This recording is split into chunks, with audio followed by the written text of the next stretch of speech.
Shalom à tous, je suis le pasteur Landry Logon, l'ouvrier de Jésus, votre humble serviteur, et j'aimerais partager un petit enseignement ou un petit partage ou un petit conseil sur le processus à suivre du cheminement jusqu'au mariage, les choses à faire et à ne pas faire.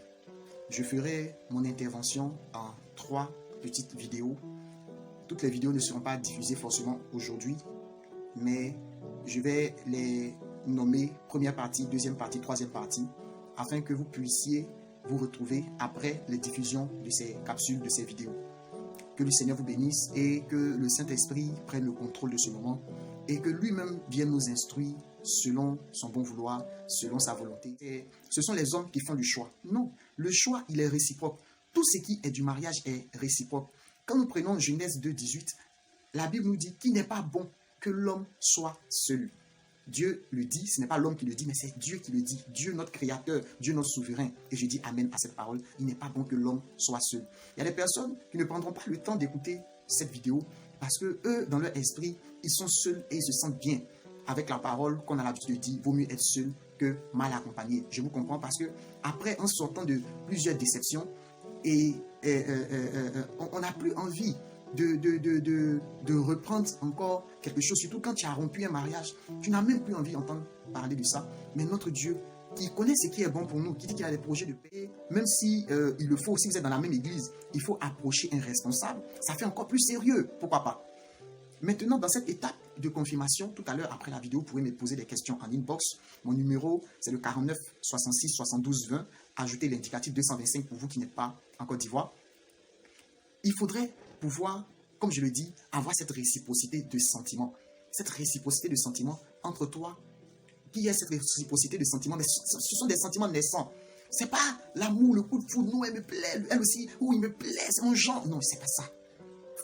C'est quelque chose d'abord qui est naissant. C'est quelque chose qui est posé. Même si c'est fort dans ton cœur, il faut arriver à pouvoir contenir cela. Il faut arriver à savoir raison garder. Et c'est là que beaucoup échouent. Parce qu'ils se trouvent en train d'être en face de leur... Il faut toujours avoir des garde-fous. Il faut toi-même te donner de la valeur, ma soeur, mon frère. Il faut donner de la valeur à votre cheminement. Vous n'êtes pas encore fiancé. Il faut vous donner de la crédibilité même devant ceux qui vous encadrent. N'allez pas vous voir des heures tardives. Ne vous appelez pas tard. Il faudrait que vous ayez des coups-feu. Des coups-feu. Vous donnez-vous des coups-feu. À 22h, après 21h, ah vraiment, mon ami, appelez-vous ami. Même cheminant, même c'est un peu trop sérieux. Mais quand quelqu'un t'aborde dehors, tu sais que tu es en cheminement. Mais il y a des gens qui ne prennent pas leur cheminement au sérieux. Ils ne prennent pas leur cheminement au sérieux. Il ne va pas prendre ses fiançailles au sérieux, ni son mariage. Tout se passe à la base. Tout se passe à la base. Un enfant qui bégaye au départ, il va bégayer plus tard. Comment tu commences? Ça détermine la fin. Et du respect. Shalom, bien-aimés dans le Seigneur. Je vous salue dans le nom précieux de Jésus-Christ de Nazareth.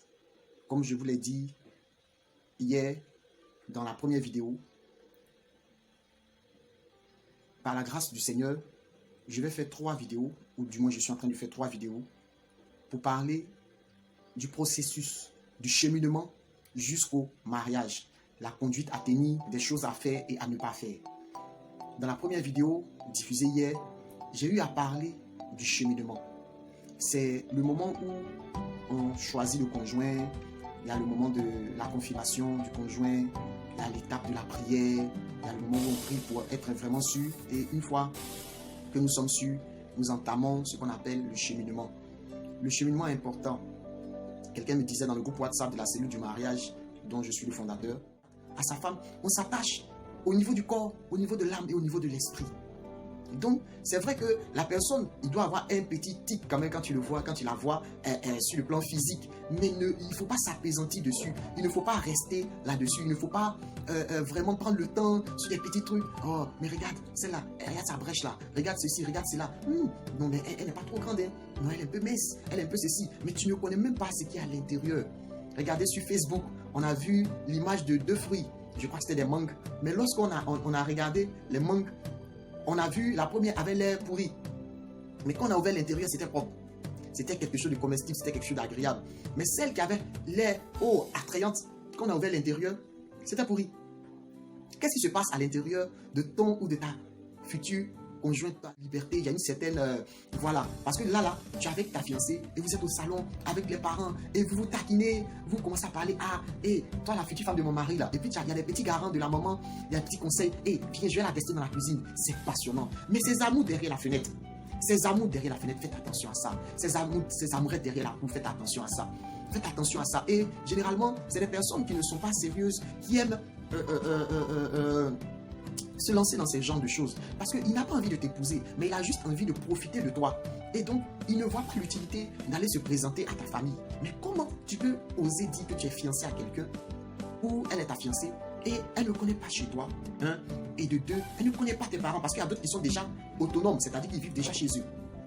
Donc, ils ne sont pas en famille. Mais c'est important d'amener, même si tu n'as pas tes parents biologiques en vie, mais tu as des oncles qui représentent tes parents, ou bien que tu considères comme tes parents. Du moins, arrive à un certain moment, sa taille que tu aimes là, il sera un peu coupé parce qu'avec l'âge,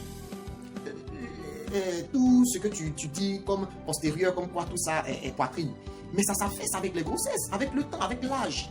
Mais il y a quelque chose qui ne bouge pas, c'est le caractère. C'est pourquoi, je vous ai dit, on est attiré par ce qu'on voit. L'extérieur attire, mais c'est l'intérieur. C'est ce qui se passe à l'intérieur qui va te retenir, mon frère ou ma soeur. Donc, allons dans le sens de rechercher des valeurs morales à notre fiancé ou à notre futur conjoint. Lisons Cantique 4 et on va vers la fin du message. Cantique 4, verset 9. Tu me ravis le cœur, ma soeur, ma fiancée, comme ton amour vaut mieux que le vin et combien tes parfums sont plus suaves que tous les aromates. Excusez-moi, ma Bible n'est pas loin, donc je vais la prendre. Cantique chapitre 4.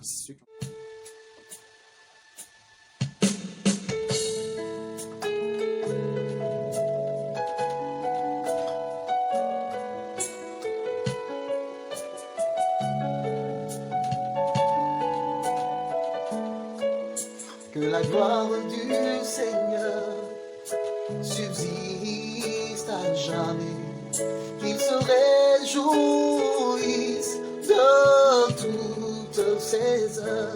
Que la gloire du Seigneur subsiste à jamais, qu'il se réjouisse de toutes ses heures. Je chanterai au Seigneur. Conjoint qui vous plaît physiquement et ensuite moralement. Mais je vous ai dit dans les deux précédentes vidéos de pouvoir privilégier le côté intérieur, de pouvoir privilégier l'être intérieur que l'être extérieur. Parce que l'intérieur, c'est ce qui retient. L'extérieur ne fait qu'attirer. Quand tu es attiré par le physique, mais c'est l'intérieur, c'est l'intellect, c'est la manière de réfléchir, c'est la manière de penser, c'est la manière de se projeter dans l'avenir de ton conjoint qui va vraiment te capter. Beaucoup mettent la charrue avant les bœufs. Et c'est le cas avec les relations sexuelles. Nous sommes tellement pressés des attouchements, des embrassades, de beaucoup de choses qui obstruent notre lisibilité, notre visibilité sur la personne. Soyez féconds, multipliez la terre, assujettissez-la. Nous avons passé le stade des fiançailles et nous frappons la porte au mariage. On dit c'est qui? Nous sommes les prétendants au mariage, nous venons d'arriver. On dit bonne arrivée, tu t'assois. Lorsque vous vous mariez, conflit de caractère, conflit de personnalité, conflit de beaucoup de choses. Mais ça commence déjà dans les fiançailles. C'est pourquoi il faut bien se préparer au cheminement et aux fiançailles. Dans les fiançailles, il faut avoir le temps de vraiment, comme on le dit dans le jargon, s'étudier. Mais j'aime pas trop cette expression parce que c'est pas un coup de histoire géo de mathématiques. Mais il faut prendre le temps d'apprendre à se connaître. Il faut apprendre à se connaître. Apprendre à se connaître, c'est apprendre à connaître les défauts et les qualités. Il faut apprendre à gérer les colères. Éduquons nos enfants dans la crainte du Seigneur. Apprenons-leur dès le bas âge les rudiments de la vie. Même quand un enfant est petit, tu peux le faire asseoir et lui parler. Tu as l'impression qu'il ne t'écoute pas. Il entend. Il l'entend. Mais il l'entend. Femmes, soyez soumises à vos maris. Maris, aimez vos femmes. La Bible dit comme Christ a aimé l'Église. Femmes, soyez soumises. Vous êtes un sexe faible. Soyez soumises à vos maris. Que le Seigneur vous bénisse. Que le Seigneur bénisse vos foyers. Lui aussi qui m'a donné la force de pouvoir faire cette vidéo. Qui nous donne à tous des foyers heureux. qui nous donne des conjoints selon sa volonté. Je vous assure, prenez votre temps. Parce que si le choix du conjoint est raté, même avec tous les meilleurs enseignements, même avec toutes les meilleures prières, même avec les meilleures volontés, ça sera tellement difficile. Déjà, même quand c'est le bon conjoint, c'est difficile. Imaginez quand ce n'est pas le bon conjoint. Je vous l'ai dit, il y a la volonté permissive et il y a la volonté parfaite. Mais recherchez.